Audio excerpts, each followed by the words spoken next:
Now, a sea change, even a tree change, has been done many times before, but tonight we meet a couple who've taken the concept to a whole new level. They've gone completely off the grid, living a pure and primitive existence in the middle of nowhere. Here's David Richardson. Dear Sophie, can you imagine a way of life so quiet, so timeless, so abundant and full that watching a single leaf fluttering from the trees lifted into the air by a little breeze, turning silver in the sunshine is meaningful? Reflections of a woman who turned her back on the world to live with her husband in some of the most remote and inhospitable places on Earth, totally off the grid. We are living nomadically. We are sleeping in a tent most of the time. We are moving around depending on firewood, water and animals. 33-year-old Miriam and her 63-year-old husband Peter Lancewood have spent 7 years living in the wilderness, walking the length and breadth of New Zealand, stopping where they want, no rules, the ultimate tree change. We're not refugees, we're not running away. We're just trying to live a different way, which is not based on rules, or we should do this, we should do that, and it's mostly effortless. Do you have a mobile phone? Absolutely not. I wouldn't work anyway, would it? Work. No. A watch? No need for that. No time, no machine of any kind. The idea of living this way came when the pair met in India in 2010.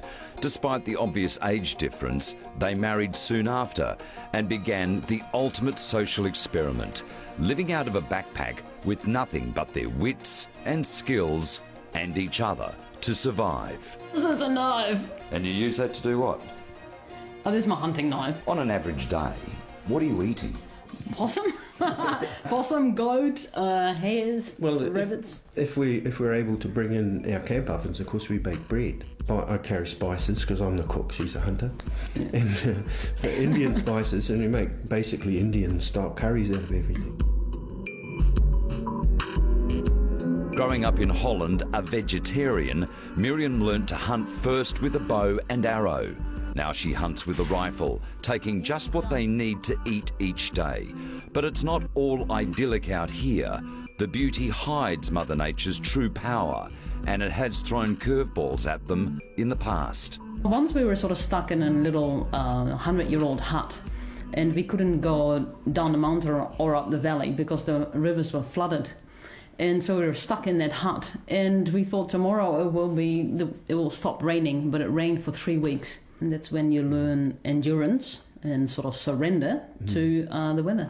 The dangers are ever present, especially living on mountaintops. And so we're in the tent underneath the trees, and we hear this wind coming. It's absolutely deafening, and we are afraid that a branch will fall on the tent and will kill us. Yeah, those moments are absolutely terrifying. And lightning storms too, when you're living in a plastic bag.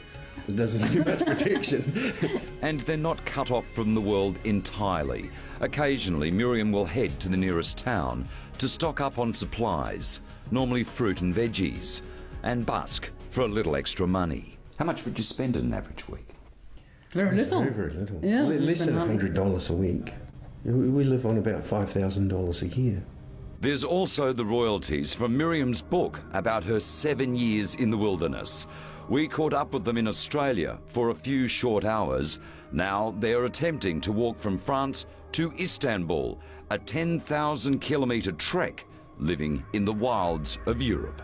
It's not comfortable out there, that's the big thing, and there's no security. And that's two things people are very addicted to, security and comfort. And that's the one thing you have to give up to live like this. People say you're nuts. Are you nuts? Absolutely not. No. Do we look nuts? Not at all, actually. Not at all. I've got a PhD, so I can't be nuts. No, you can't be nuts. Yeah. Yes, it's not for everybody, but it is a way of living in the 21st century, which is quite different to what the mainstream tells us is possible.